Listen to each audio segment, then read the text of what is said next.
In the year 2278, humanity had established itself as a burgeoning spacefaring civilization. The exploration and colonization of distant worlds had become a reality, thanks to the development of advanced propulsion systems and cutting-edge technology. Amidst the vast expanse of space, the Terran exploration fleet, led by the flagship TSS Horizon, roamed the galaxy in search of new knowledge, resources, and potential allies. Captain Jonathan Carter, a seasoned and respected leader, commanded the TSS Horizon. The crew, a diverse group of scientists, engineers, and soldiers, was handpicked for their expertise and dedication. They had faced numerous challenges together, forging bonds of camaraderie and trust. On a routine patrol through an uncharted sector, the Horizon's sensors picked up a weak distress signal. The signal was unlike anything they had encountered before, fluctuating in a pattern that suggested an advanced but unfamiliar technology. Jonathan ordered the crew to trace the signal to its source, driven by curiosity and the possibility of first contact with an alien species. As they approached the origin of the signal, the crew's excitement grew. The signal led them to a small, heavily damaged spacecraft adrift in the void. The ship was unlike any design they had seen, with sleek curves and an almost organic appearance. Despite the damage, it was clear that this vessel belonged to a technologically advanced civilization. Docking procedures were initiated, and a boarding party, including Jonathan, was assembled. They donned their EVA suits and carefully entered the alien vessel, their movements cautious and deliberate. Inside, the ship was eerily silent, its corridors dimly lit by flickering emergency lights. The air was filled with an unfamiliar scent, a mix of metallic tang and something floral. As they navigated through the wreckage, they discovered signs of a violent struggle, scorch marks, shattered equipment, and debris scattered across the floor. Eventually, they reached what appeared to be the bridge. There, amidst the chaos, they found a lone figure slumped against the control console. The being was humanoid, but distinctly alien. She had delicate, iridescent skin that shimmered with hues of blue and green, and her eyes were large and luminous, reflecting the light like gemstones. Despite her injuries, she exuded an aura of grace and resilience. Jonathan's heart raced as he realized the significance of this encounter. The alien was barely conscious, her breath shallow and labored. Jonathan gestured for the medic to administer aid while the rest of the team secured the area. As the medic worked to stabilize her, the alien's eyes fluttered open. She gazed at Jonathan with a mixture of curiosity and relief, her lips moving as she tried to speak. "Help, please," she managed to whisper in a voice that resonated with an otherworldly melody. Jonathan nodded, reassuring her with a calm and steady tone. "You're safe now. We're here to help." The team carefully transported the alien back to the Horizon, where the medical bay had been prepared to accommodate her. The crew's top xenobiologist, Dr. Emily Thorne, took charge of her care, working tirelessly to understand her physiology and provide the necessary treatment. Lyra's presence aboard the Horizon sparked a wave of fascination and curiosity among the crew. Despite the initial language barrier, Lyra and the crew found ways to communicate, using gestures, pictograms, and a rudimentary form of telepathy that Lyra was able to project.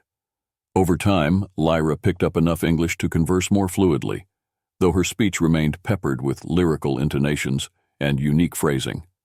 Captain Jonathan Carter spent considerable time with Lyra, both out of a sense of duty and a genuine desire to understand her better.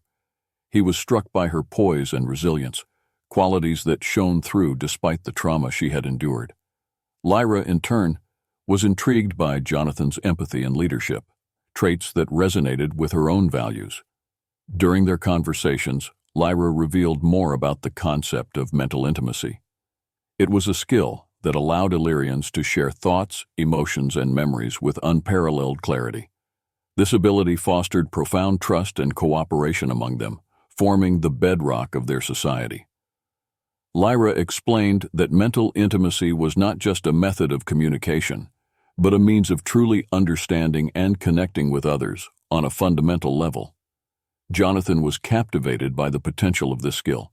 He saw how it could revolutionize human relationships, enhancing teamwork and reducing conflicts. He shared his thoughts with his senior officers, who were initially skeptical but open to exploring the possibilities. They saw an opportunity to learn from Lyra, not just for the sake of curiosity, but to potentially gain an edge in their interstellar endeavors. Lyra, sensing their interest and sincerity, offered to teach the crew the basics of mental intimacy. She believed that humans possessed latent abilities that could be awakened with the right guidance. The crew agreed, eager to embark on this unprecedented journey of discovery. The first training session was held in the Horizon's meditation chamber, a serene space designed for relaxation and contemplation. Lyra instructed them to sit in a circle, close their eyes, and focus on their breathing. She guided them through a series of mental exercises, helping them to quiet their minds and open themselves to new sensations. Jonathan was the first to experience a connection. As he followed Lyra's instructions, he felt a subtle shift in his perception. Thoughts and feelings that were not his own began to surface, intermingling with his own consciousness. It was disorienting at first, but as he allowed himself to relax into the experience, he realized that he was tapping into Lyra's mind.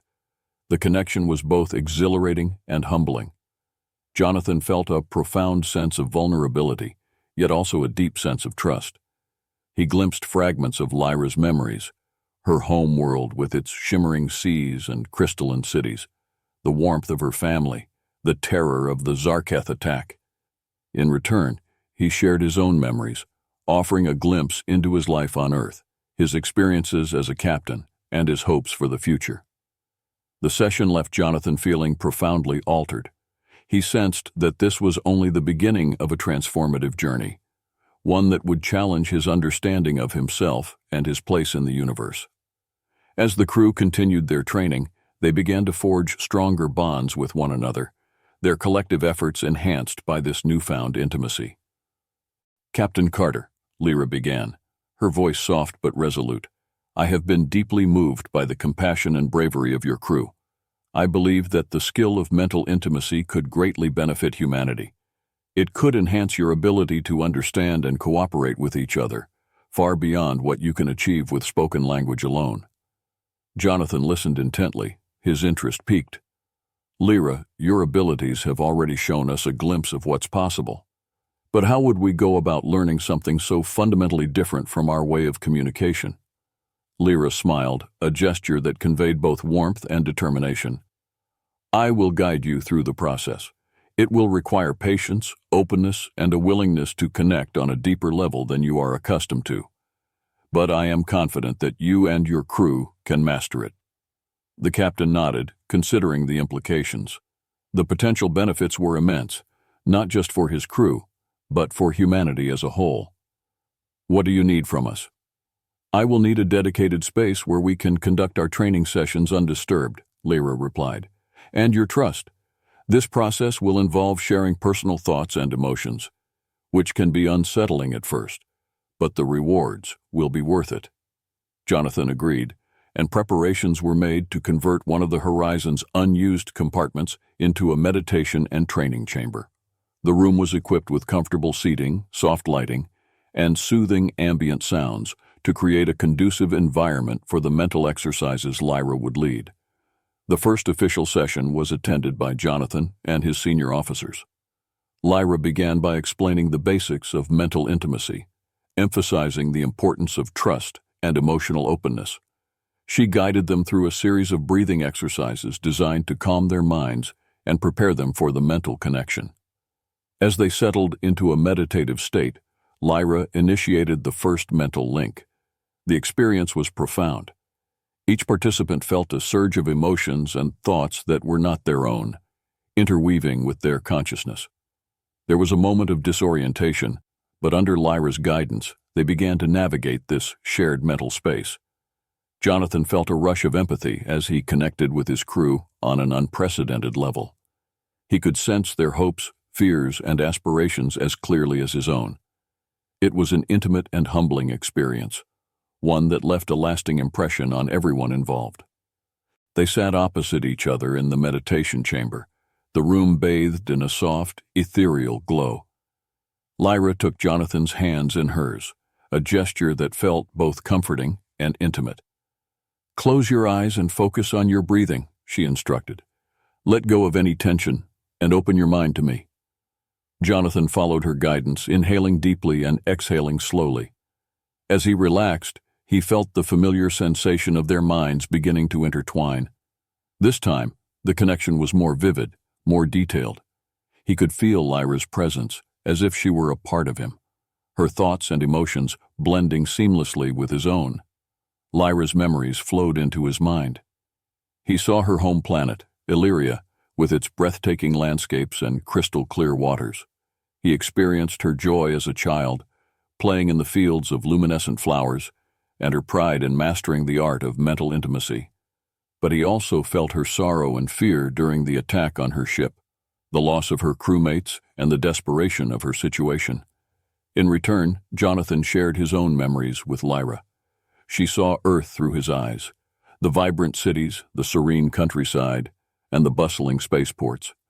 She felt his pride in his role as captain, his dedication to his crew, and his sense of duty. She also glimpsed his personal struggles, the sacrifices he had made, and the weight of responsibility he carried. The connection was overwhelming, but also deeply enriching. For the first time, Jonathan truly understood the depth of Lyra's experiences and emotions. It was a revelation, a moment of profound empathy and understanding that transcended the limitations of language. When the session ended, they sat in silence for a moment, absorbing the magnitude of what they had shared. Lyra looked at Jonathan with a mixture of gratitude and admiration. "You have a remarkable capacity for empathy, Jonathan. I believe that with time, you and your crew will not only master mental intimacy, but also surpass my own abilities." Jonathan smiled, feeling a renewed sense of purpose. "Thank you, Lyra. This experience has been incredible. I see now how powerful this skill can be, and I am committed to mastering it for the benefit of my crew and humanity." As the crew continued their training, the bonds they formed grew stronger and more resilient. The practice of mental intimacy began to influence every aspect of their lives aboard the Horizon. They communicated with greater clarity and understanding, resolving conflicts swiftly and working together with unparalleled cohesion. The transformation was evident in their daily operations. Tasks that once required lengthy discussions and meticulous planning were now executed with a fluidity and synchronicity that amazed even the most seasoned officers. The crew's efficiency and morale soared, creating an atmosphere of unity and mutual respect. During one such session, Lieutenant Sarah Blake, the ship's tactical officer, experienced a breakthrough. While linked with her fellow officers, she realized she could anticipate their actions and thoughts with startling accuracy. This ability extended beyond the training room, enhancing her performance during tactical drills and simulations. Her newfound precision and foresight made the crew's maneuvers more coordinated and effective. Dr. Emily Thorne, the ship's xenobiologist, discovered that her empathetic connections with the alien species they encountered were greatly enhanced by mental intimacy. This allowed her to communicate and negotiate with them on a deeper level, fostering mutual understanding and cooperation. Her ability to sense the emotions and intentions of others made her an invaluable asset during diplomatic missions. Chief Engineer Marcus Mac Davies found that his mental bond with the ship itself had deepened.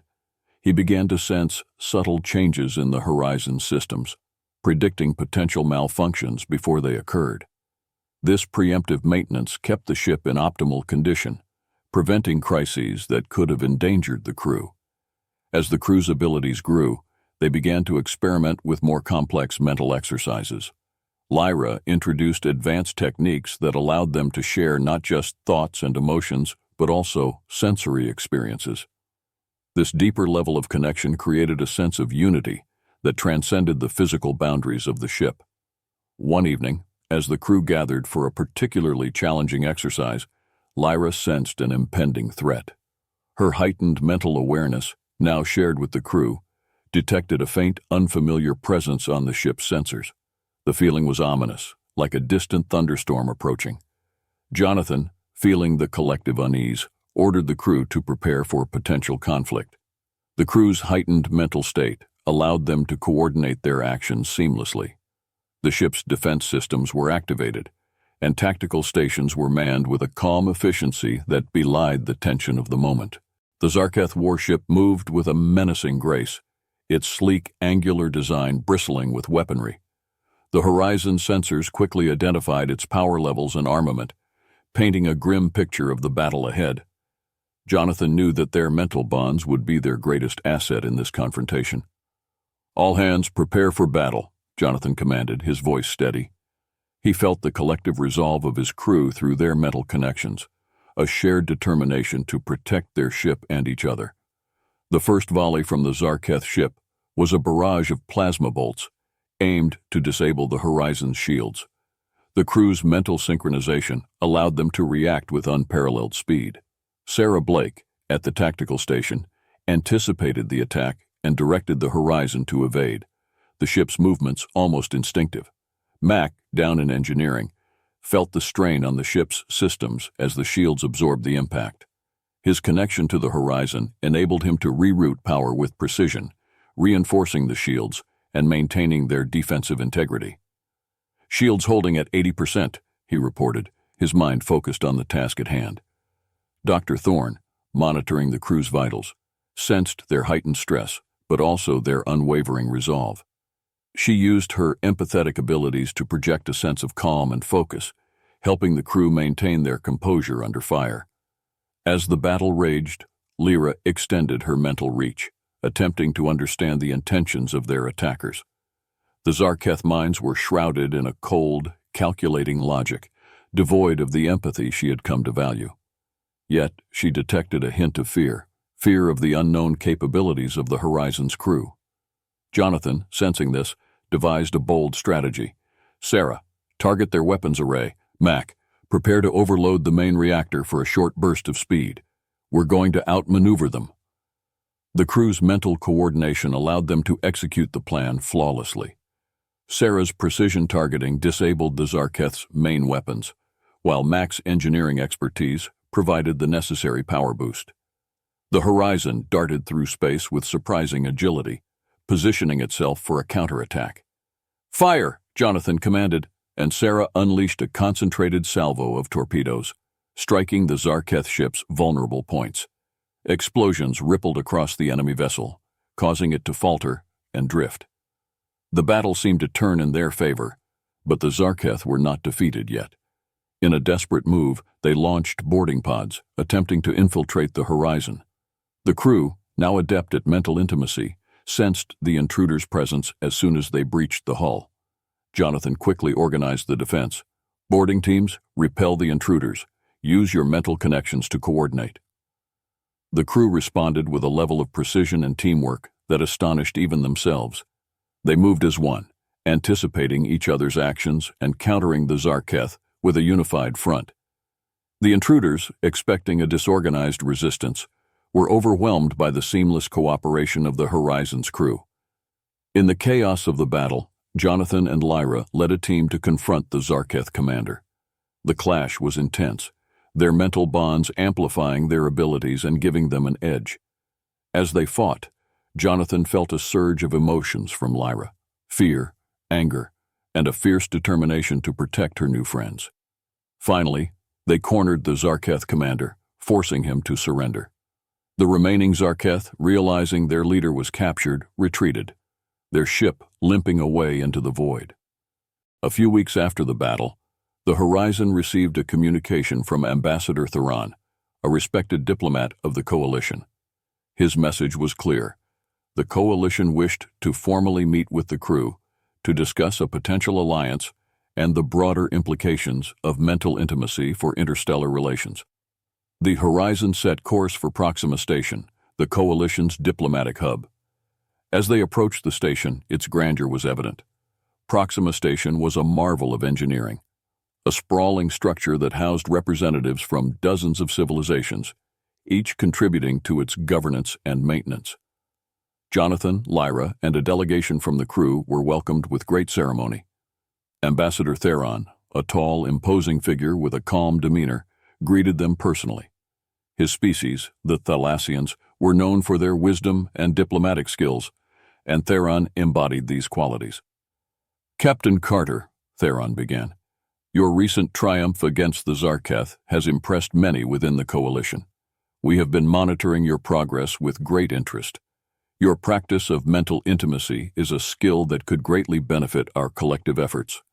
Jonathan nodded, feeling the weight of the moment. "Ambassador Theron, we are honored by your interest. Lyra's teachings have indeed transformed our capabilities. We believe this skill can foster deeper understanding and cooperation among the Coalition's members." Theron led them to a grand hall, where representatives from various species awaited. The atmosphere was charged with anticipation as Jonathan and Lyra presented their experiences and the principles of mental intimacy. The response was overwhelmingly positive, with many delegates expressing interest in learning this skill. After the presentation, Theron proposed an alliance.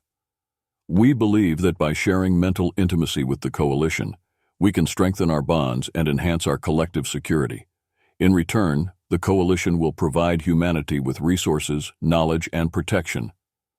Jonathan and Lyra exchanged a glance, sensing the historic significance of this moment. They agreed to the alliance, marking the beginning of a new era of cooperation.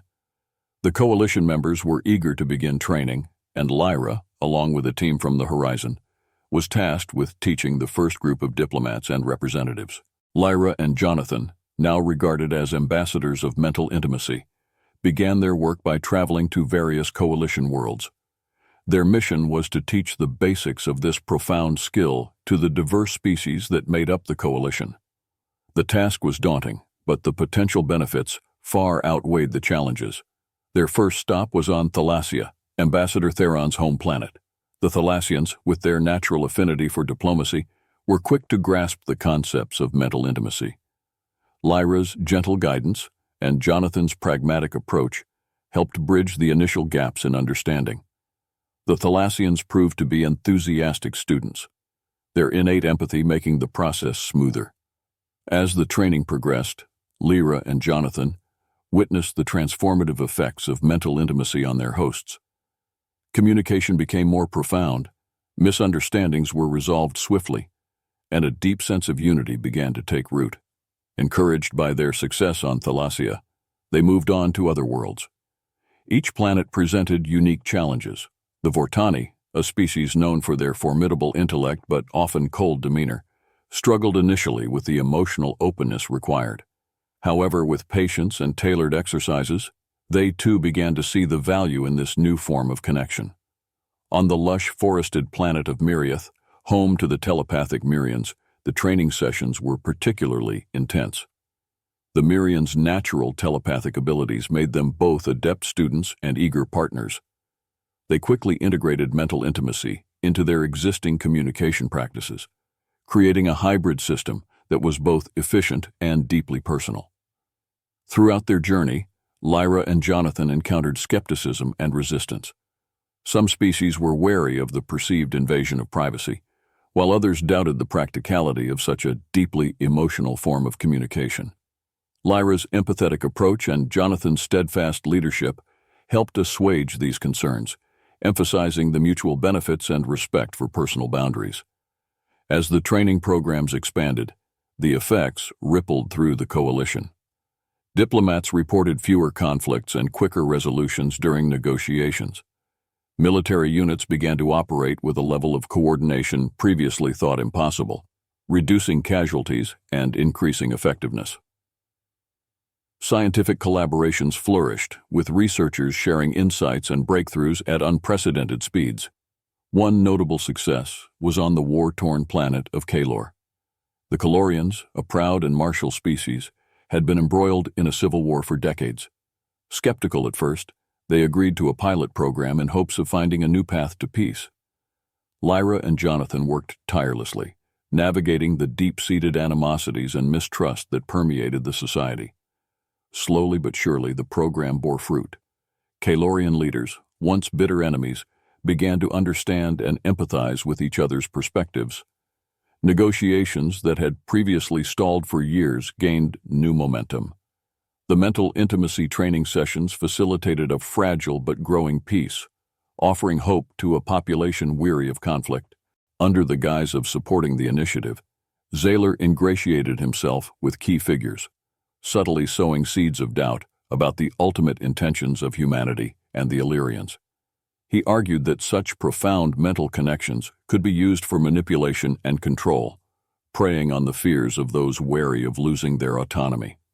Zayler's true intentions were far more sinister.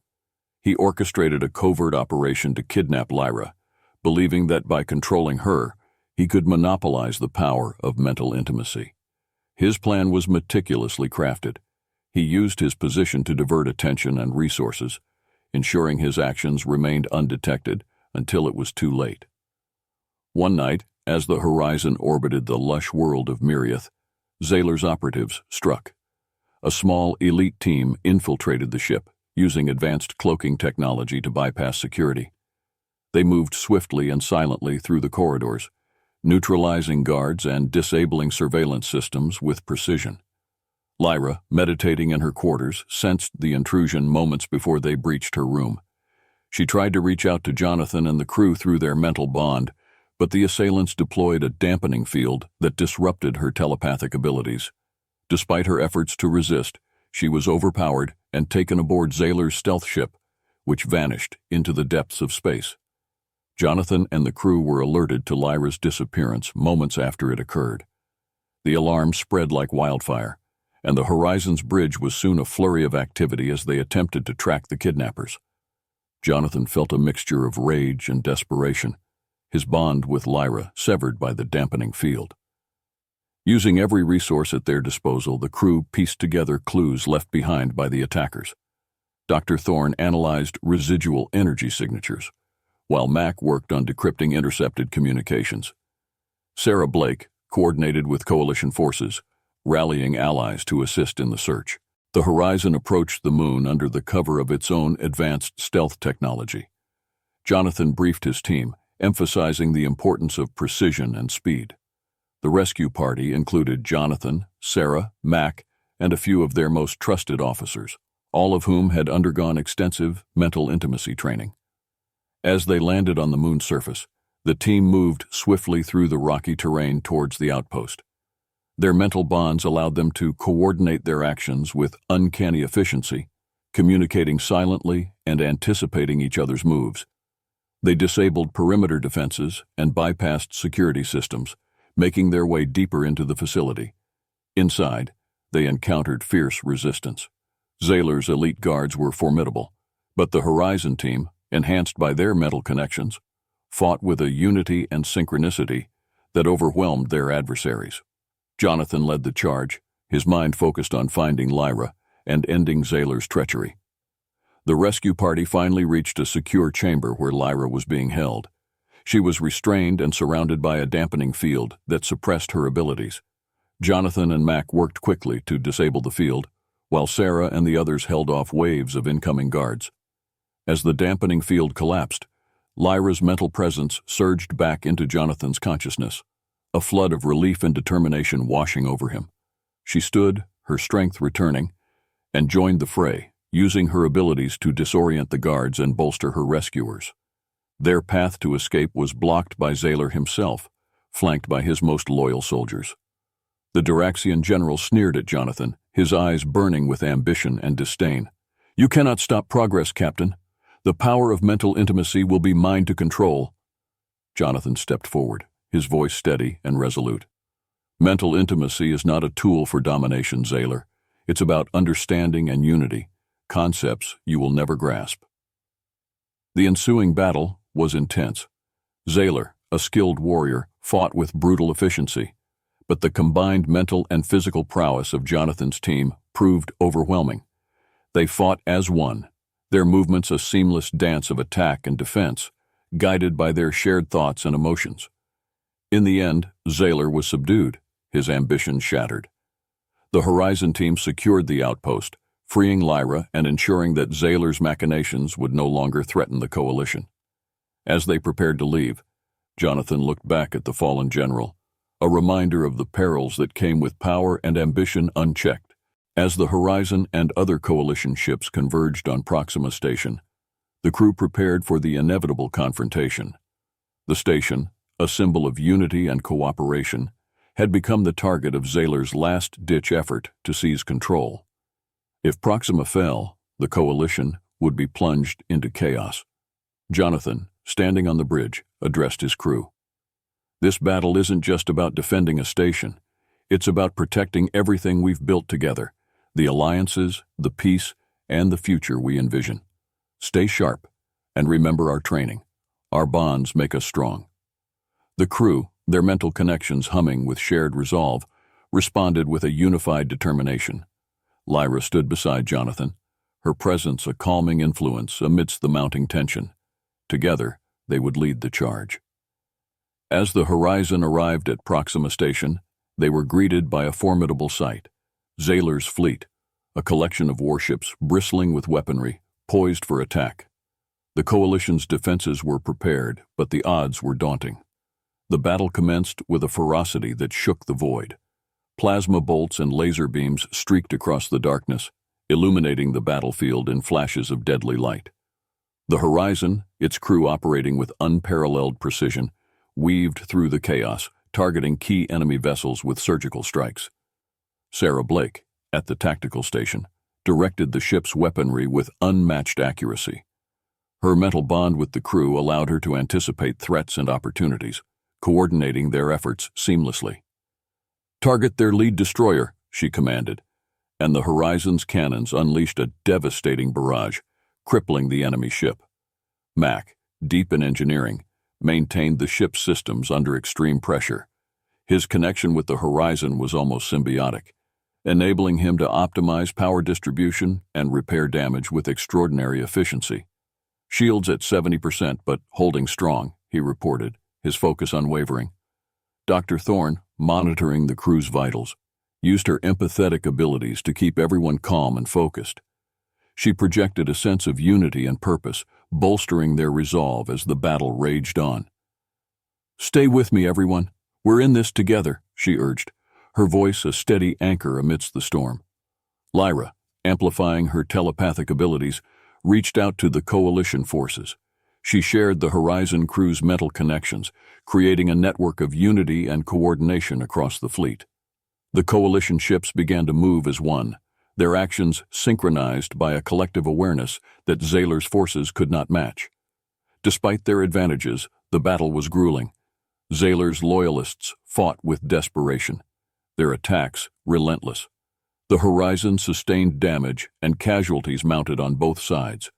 Jonathan felt the strain of command, the weight of responsibility pressing down on him, but he drew strength from his crew's unwavering support.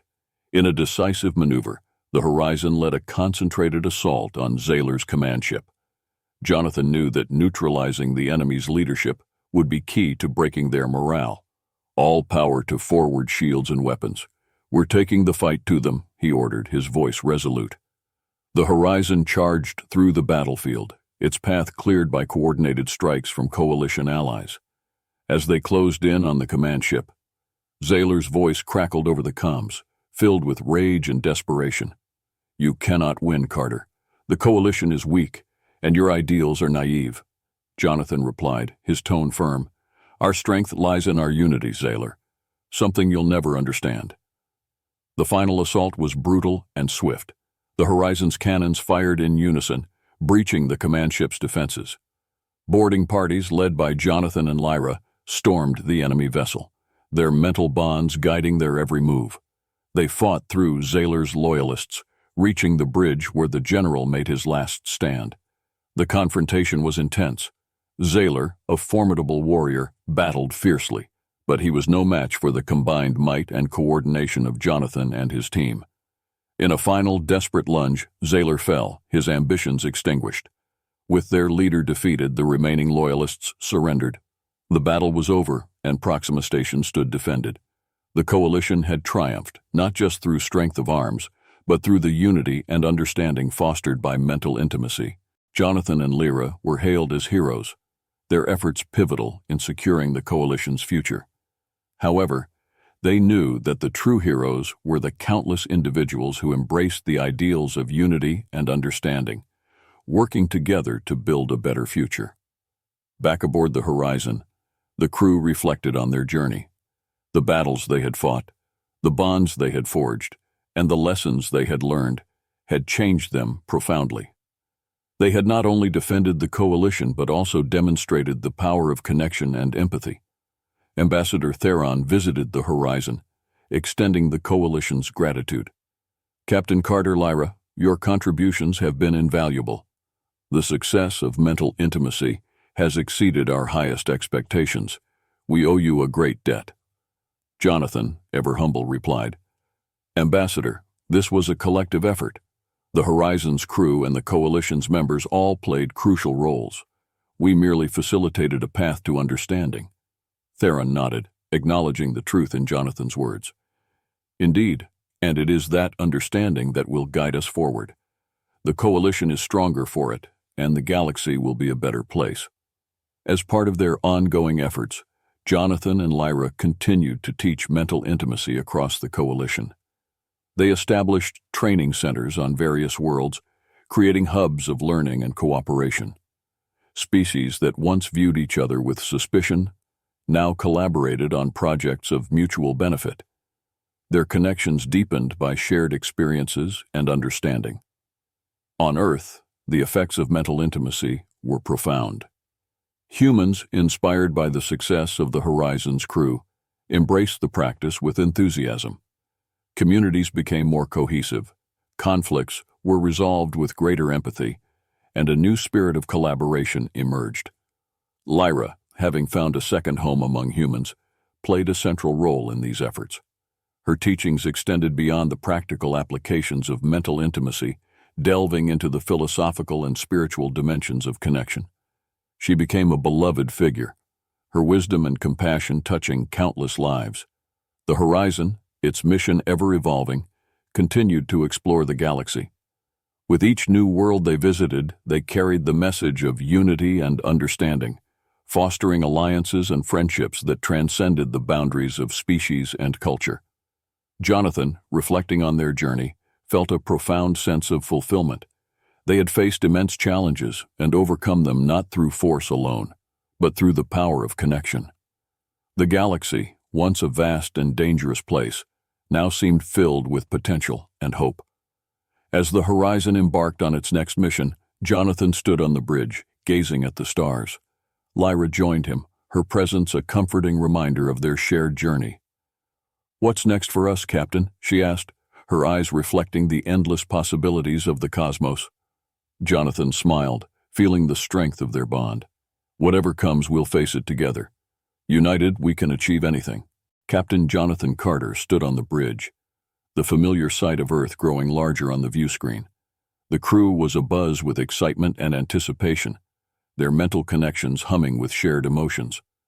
Lyra, standing beside Jonathan, sensed the mixture of joy and anxiety that filled the ship. As the Horizon entered Earth's orbit, they were greeted by a fleet of welcoming vessels and a broadcast from the United Earth government. President Elena Rodriguez appeared on the screen, her face beaming with pride.